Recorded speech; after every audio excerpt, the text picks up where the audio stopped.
श्रीकाल राम राम सा खम्मा गणी वणक्कम प्रणाम। आप सभी का ऑल्टरनेट मीडिया में फिर से स्वागत है।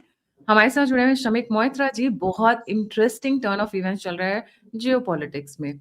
Greenland has become a hotbed of talks I would say, and बहुत सारी चीजें हो रही हैं। Let's get started. Shamik ji, a very warm welcome on the show. तो सभी दर्शकों को मेरा नमस्ते और सादर प्रणाम। जी, आप ग्रीनलैंड पे कह रहे थे कि बहुत इंपॉर्टेंट चीजें हो रही हैं, and you have a very different take on the entire subject matter. जी, ओवर टू यू। ठीक है, तो देखिए ऐसा है कि ग्रीनलैंड अमेरिका के लिए सर्वाइवल इशू है। ये बात बहुत लोग नहीं कहेंगे, लेकिन ये बात सत्य है, और मैं क्यों है उसको तथ्यों से आप सबके सामने मैं प्रस्तुत करूंगा। तो तथ्य ये है कि अमेरिका कर्ज में डूबा हुआ है। इतना कर्ज हो गया है कि अभी उसके गवर्नमेंट का जो अबाउट 27 to 28% एक्सपेंडिचर है वो सिर्फ इंटरेस्ट सर्विसिंग में चला जाता है। तो ये सस्टेनेबल नहीं है। हम लोग कई दूसरे पॉडकास्ट में ये सब बात कर चुके हैं। तो इसको सुलझाने का एक तरीका तो ये है कि इनकम बढ़ाया जाए, आय बढ़ाई जाए सरकार की। दूसरा तरीका है कि आप अपनी संपदा जो है रिसोर्स बेस उसको बढ़ाएं और उससे पैसा कमाएं। ठीक है। एक तीसरा प्रश्न भी है, अमेरिका अपने आप को कर्ज के हिसाब से सस्टेन कैसे करता है? वो इसलिए क्योंकि दुनिया उसका कर्ज खरीदती है। दुनिया कर्ज क्यों खरीदती है? क्योंकि अमेरिका एक बहुत ही शक्तिशाली ही नहीं, सिर्फ बहुत ही धनी राष्ट्र है।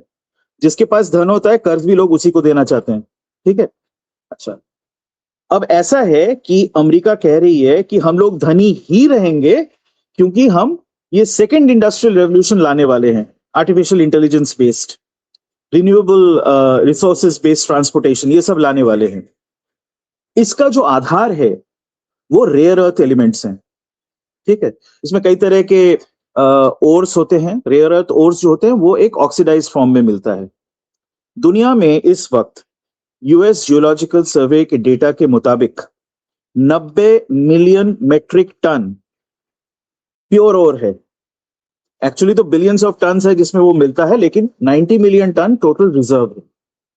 उसमें से इस वक्त जो प्रोवन कैपेसिटी है 44 मिलियन मेट्रिक टन चाइना के पास है, यानी कि आधा चाइना के पास है। ठीक है। और अगर हम प्रोसेसिंग कैपेसिटी देखें उसका 80% चाइना के पास है। प्रोसेसिंग कैपेसिटी मतलब ओर को लिया, उसको फिर केमिकल प्रोसेस से धोया, साफ किया और एक्चुअल जो एलिमेंट्स हैं वो निकाला। अब इस स्थिति में आप देखिए कि कुछ महीने पहले जब यूएस चाइना पे सैंक्शंस लगा रहा था, टैरिफ्स लगा रहा था, तो चाइना ने बोला कि भाई हम रेयर अर्थ बंद कर देंगे आपको सप्लाई करना। उन्होंने एक हुक्म जारी कर दिया। तो अमेरिका एकदम बोल दिया नहीं नहीं नहीं नहीं सरकार, हम ऐसा नहीं कह रहे हैं, आप चिंता मत करें, आप पे वो अप्रैल से लगेगा अगले साल, यानी इस साल। तो यूएस को इमीडिएटली एक डर लगा कि अगर वाकई में चाइना ने अपना सप्लाई रोक दिया तो हम तो कहीं के नहीं रहेंगे। हम जो ये बहुत बड़ी बात कर रहे हैं कि आर्टिफिशियल इंटेलिजेंस से सेकेंड इंडस्ट्रियल रेवोल्यूशन आएगा, उसमें जो डेटा सेंटर्स है, डेटा स्टोरेज है, इलेक्ट्रॉनिक्स हैं, कंप्यूटिंग पावर है, वो सब तो रेयर अर्थ के बेसिस पे बन रहा है। ओके। उसमें दो तरह के मेन रेयर अर्थ एप्लीकेशंस हैं। एक है मैग्नेट्स।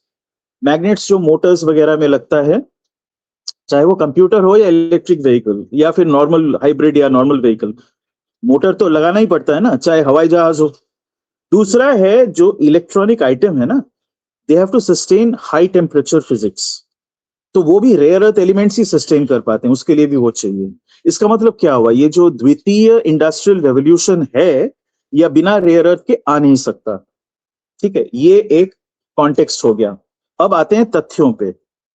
एक मैंने आपके साथ वो मैप शेयर किया था आर्कटिक ओशन का, उसको जरा लाएं।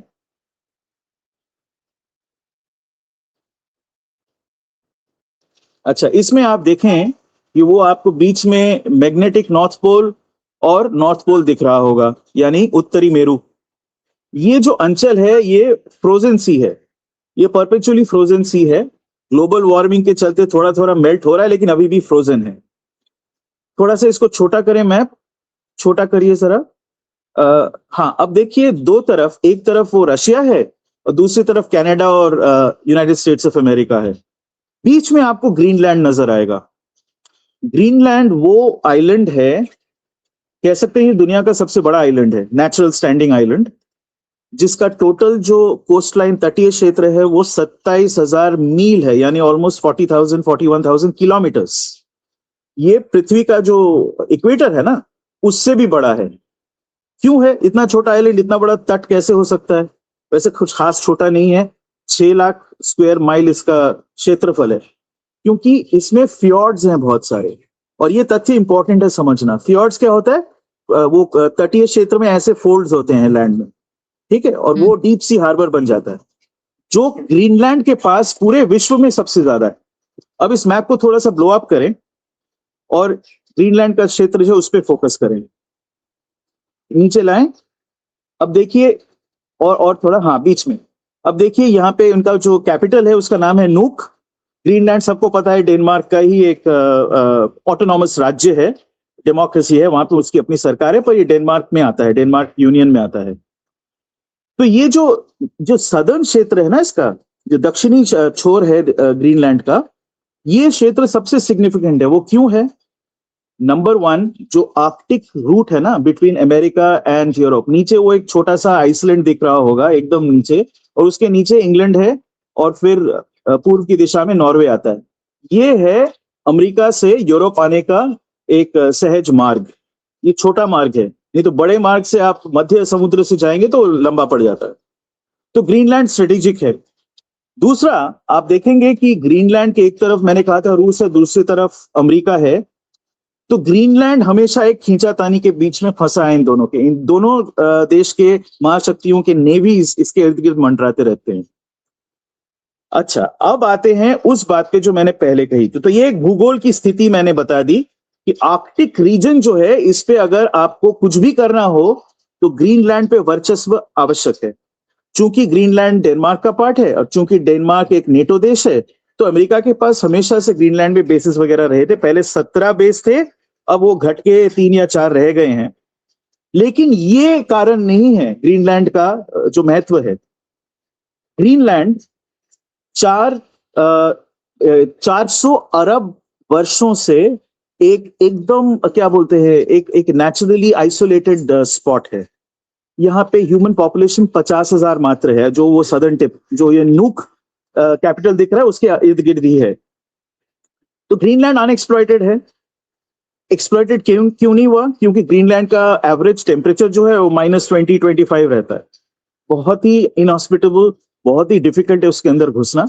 जो मिडिल का ये सारा क्षेत्र है ना, तटीय अंचल से दूर, इसका अभ्यंतरीण क्षेत्र है, यहाँ पे कोई कभी गया ही नहीं, अनएक्सप्लोर्ड है। हाउएवर, आज के डेट में यूएस जियोलॉजिकल सर्वे जो है वो इंफ्रारेड और दूसरे पल्स डॉपलर बोल रहा हूँ, लाइडार टाइप के रेडार्स वगैरह यूज करके और सैटेलाइट इमेजरी करके उन्होंने कुछ चीजों का आकलन लगाया है। मैं बताता हूँ वो क्या है। याद रखिए, 90 मिलियन मेट्रिक टन में से 44 मिलियन मेट्रिक टन चाइना के पास है, यानी आधी संपत्ति जिसके बेसिस पे अगला इंडस्ट्रियल रेवोल्यूशन आएगा चाइना के पास है, और वो ब्लैकमेल है अमेरिका के ऊपर। ग्रीनलैंड में exploitable 39 million metric ton rare earth reserves हैं, ठीक है। इसमें से एक्सट्रैक्ट करके अगर वैल्यू लगाया जाए तो लगभग 6 मिलियन मेट्रिक टन, जिसको हम कहते हैं heavy rare earth oxides. Heavy rare earth oxide ये बहुत इंपॉर्टेंट है, क्योंकि उसमें प्यूरिटी की मात्रा ज्यादा होती है इन एलिमेंट्स की, यानी आप ज्यादा मात्रा में उसको एक्सट्रैक्ट कर सकते हो। उसका वैल्यू है $5.28 ट्रिलियन, लगभग 5.3 ट्रिलियन यूएस डॉलर्स। अनुमान लगाइए, भारतवर्ष का जो पूरा जीडीपी है वो 4.3 ट्रिलियन चल रहा है इस वक्त। यहाँ पे 5.3 ट्रिलियन के रिसोर्सेस हैं। ये अमेरिका के हाथ लगा तो 2 चीजें होंगी, और कुछ और तथ्य भी मैं दूंगा। नंबर 1, उसका जो बहुत बड़ा कर्ज है, ये एक्सप्लॉइटेबल रिसोर्स हाथ में आ गया तो कर्ज की मात्रा कम हो सकती है। आउटपुट तो उसका ही हो जाएगा ना, ग्रीनलैंड का output equal to America's output if it is part of America. दूसरा, क्या बोलते हैं, वो आप इंटरेस्ट पेमेंट को बेटर सर्विस कर पाओगे, तो उनका बजट डेफिसिट भी कम होगा। और तीसरा, सबसे इंपॉर्टेंट, अगर अमेरिका को वाकई में रेयर अर्थ एलिमेंट्स में सेल्फ सफिशिएंट होना है, तो सबसे आसान तरीका यही है कि ग्रीनलैंड का पूरा क्षेत्र जो है उनके अंडर आ जाए, उसको कब्जा कर लिया जाए। इसलिए चाहे साम दाम दंड भेद, अब ट्रंप जैसे भी करे, वो गलत कर रहा है, इंटरनेशनल लॉ के खिलाफ है, एलाइज को तोड़ रहा है, जो भी कर रहा है, लेकिन इस वक्त नेटो से ज्यादा जरूरी अमेरिका के लिए ग्रीनलैंड का ये रेयर अर्थ डिपॉजिट है। अगला मैप लाएं, मैं समझा देता हूं। ये rare earth by the way एक जगह पे कॉन्सेंट्रेटेड है। आप कंटिन्यू रखें, मैं मैप चेंज कर दूं। हाँ, तो देयर आर टू, सदर्न छोर पे एक नासुक बोल के जगह है, वो नूक जो मैंने दिखाया था उससे थोड़ा नीचे वो एक प्लेटो है जो तटीय क्षेत्र से सटता हुआ है एकदम सदर्न मोस्ट टिप पे। वहां पे दो माइनिंग एरियाज हैं। ये देखिए जो रेड डॉट वहां पे दिया हुआ है ना, यही वो क्षेत्र है। इसके आजू बाजू दो माइनिंग क्षेत्र हैं। नंबर 1 इज कॉल्ड क्वानफेल्ड, ये, और दूसरा है टैनब्रीज। टैनब्रीज कोई जगह नहीं है, टैनब्रीज एक ऑस्ट्रेलियन माइनिंग कंपनी है, उन्होंने अपना माइन यहाँ पे खोला हुआ है। तो इसमें दोनों क्षेत्र मिला के, सिर्फ इसमें यूएस जियोलॉजिकल सर्वे के अनुसार रफली 4.5 million metric tons heavy rare earth elements हैं जो प्योर क्वालिटी के होते हैं, प्योरर क्वालिटी के होते हैं। अच्छा, जो चीज हम यहाँ पे नहीं देख पा रहे वो है कि इसके उत्तर में, एकदम ग्रीनलैंड के एकदम उत्तरी छोर पे एक बहुत बड़ा जिंक का डिपॉजिट है। जिंक, वहां पे जिंक भी है, कॉपर भी है, और उसका मतलब क्या हुआ, एक बहुत बड़ा सिल्वर माइन का भी क्षेत्र है।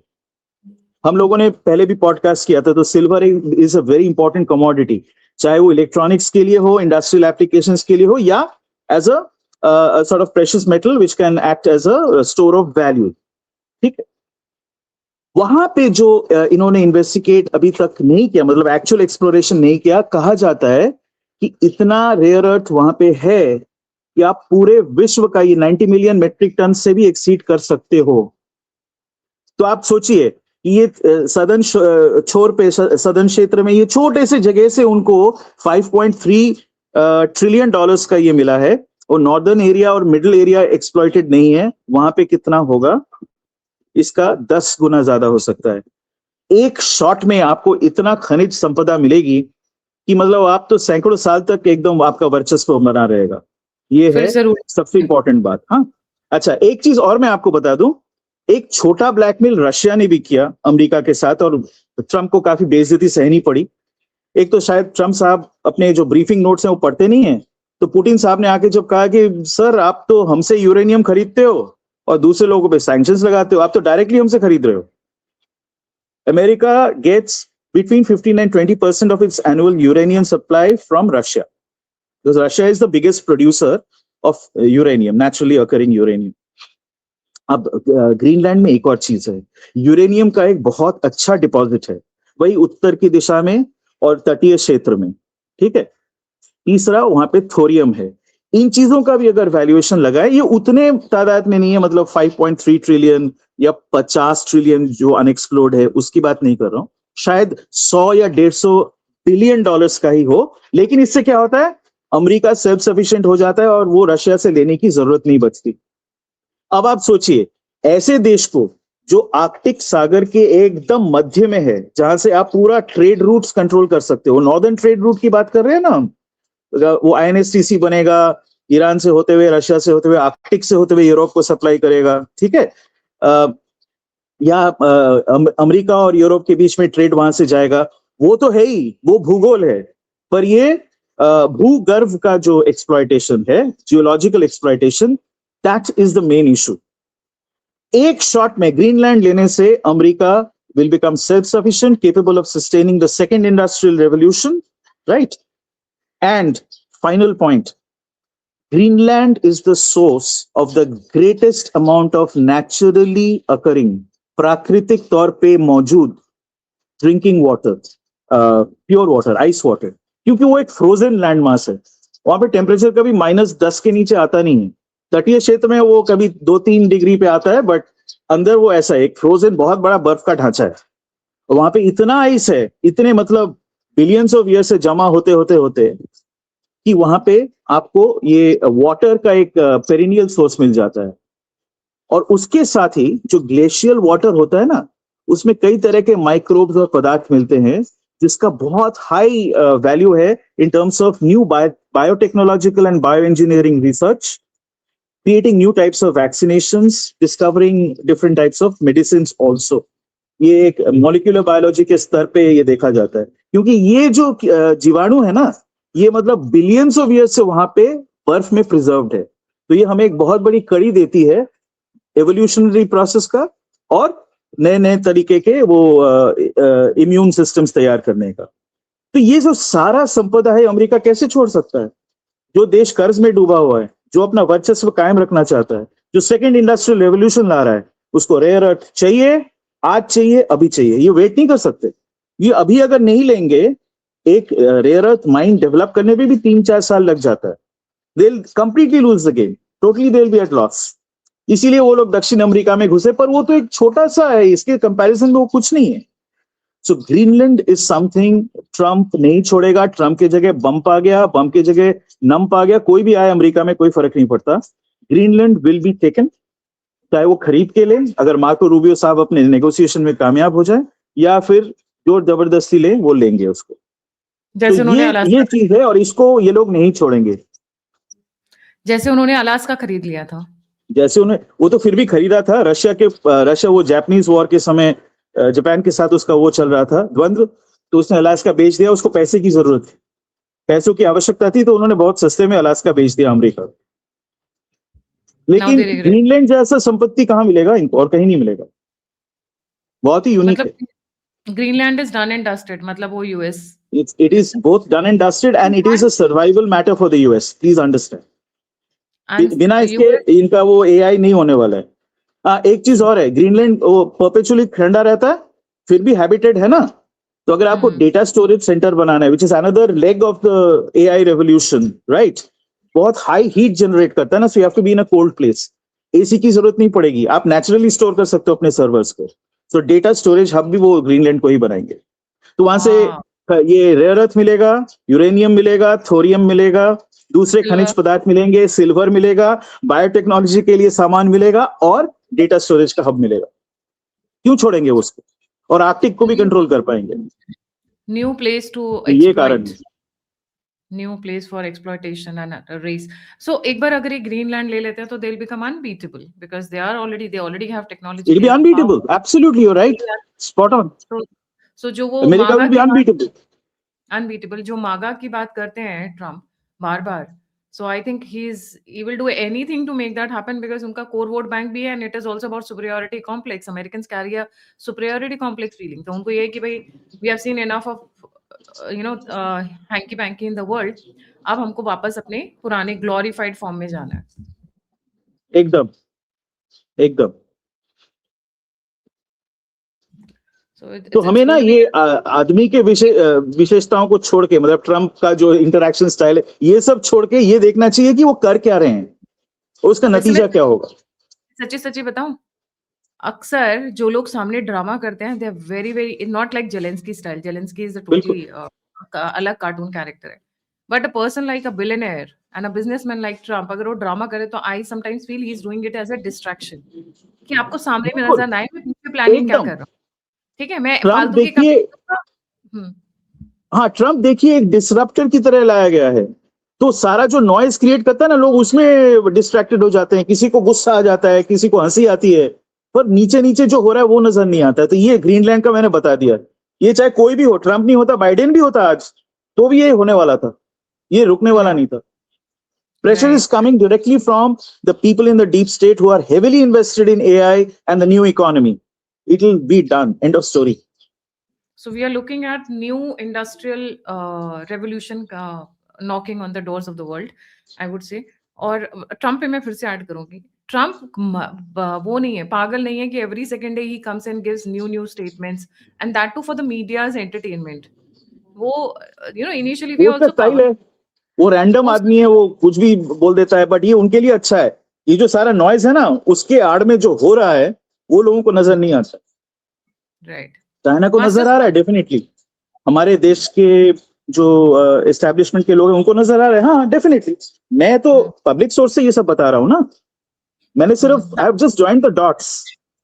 तभी मोदी जी रिएक्ट नहीं कर रहे हैं in a very diplomatic and sophisticated way. Absolutely. चलने दो, हमें पता है ये क्यों चल रहे हैं। They want to hide the real game, but हमको पता है रियल गेम क्या चल रही है। नहीं, भारतवर्ष के सारे politicians have been very mature, I must say. हमारे बीच में जो भी होता रहे, externally we have been very mature. There is much more we can do, we can probably be more aggressive, वो सब आर्ग्यूमेंट्स होता रहेगा, वो अलग चीज है, but this approach is very mature. Very mature, yeah.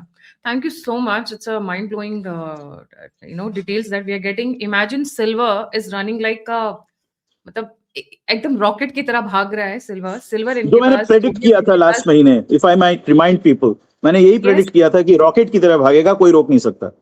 और भारतवर्ष ने उस पर पूरा कब्जा कर लिया, 25%। इमेजिन, क्या कह रहे हैं आप? जी। 25% of the silver of the world. वैसे मेरे पास भी बहुत सारा सिल्वर है, मुझे बहुत अच्छा लगता है। इस पे अलग पॉडकास्ट करेंगे ना, मैं बताऊंगा। 25% हमारे पास है। Remember, silver is not just store of value. मैंने कहा था silver is industrial element. Silver का बहुत एप्लीकेशन है। और एक चीज शायद लोगों को नहीं पता होगी, पर वो नेक्स्ट शो के लिए ये वाला तो बता देती हूँ। नेक्स्ट शो के लिए हम दूसरा ढूंढ के रखेंगे। इंडिया ने सिल्वर को $10 एक्स्ट्रा देकर यूएस और पता नहीं कहाँ से वापस खरीदा है। They went out, knew what was happening, and before it became a talk of the town or talk of the world, very silently the Indian establishments, Indian stores and etc. they started buying silver, giving little extra. वो little extra आज कितना huge हो गया, people didn't even know because they knew what was coming. मैं आपको मजे की बात बताऊं, एक मजे की बात बताऊं, आपने जो कहा है उसी के सपोर्ट में। अक्टूबर में आप देखें, अक्टूबर तक पिछले साल JP Morgan, which is the largest, apart from being the largest investment bank, it's also the largest metals trader worldwide, okay? उसने ना सिल्वर को शॉर्ट लगाया हुआ था। आपको पता है खरीद कौन रहा था? इंडिया। हम लोग खरीद रहे थे। अरे भाई, शॉर्ट करोगे तो कोई खरीदेगा ना, तो बायर इंडिया था। And in November they reverse their position. They suddenly realise, यार ये तो गड़बड़ हो गया, हम लोगों ने तो गलत खेल खेल लिया। थोड़ा सा प्रॉफिट किया, लेकिन अभी देखो प्राइस कहां जा रहा है। बिकॉज वो भूल गए कि प्राइस फॉर्मेशन जो मार्केट में होता है ना, वो मार्केट के एजेस पे होता है। अगर एक बंदा भी आके ज्यादा प्राइस देने को तैयार हो तो मार्केट उसी तरफ भागता है। That's the clever game we have played. इसको मार्केट माइक्रोस्ट्रक्चर थ्योरी कहते हैं, बट वो छोड़िए, ये सत्य है। अगले शो के लिए बचा के रखते हैं। 100%, उसमें बहुत तथ्य दूंगा। सिल्वर बहुत ही इंटरेस्टिंग एक वो खेला हुआ है इसमें। जी, thank you so much Shamik ji for joining. जाने से पहले व्यूअर्स से रिक्वेस्ट है, प्लीज लाइक, सब्सक्राइब और शेयर करना ना भूलें। अगर आप मेरी सहायता करना चाहते हैं, मदद करना चाहते हैं, तो नंबर और यूपीआई स्क्रीन के ऊपर है। आप मुझे फीडबैक देना चाहते हैं, मुझसे जुड़ना चाहते हैं, तो सभी के सभी लिंक्स डिस्क्रिप्शन बॉक्स में। इसी के साथ जय हिंद, जय श्री राम, हर हर महादेव। उत्तिष्ठ भारत, ओम नमः शिवाय। ओम नमः।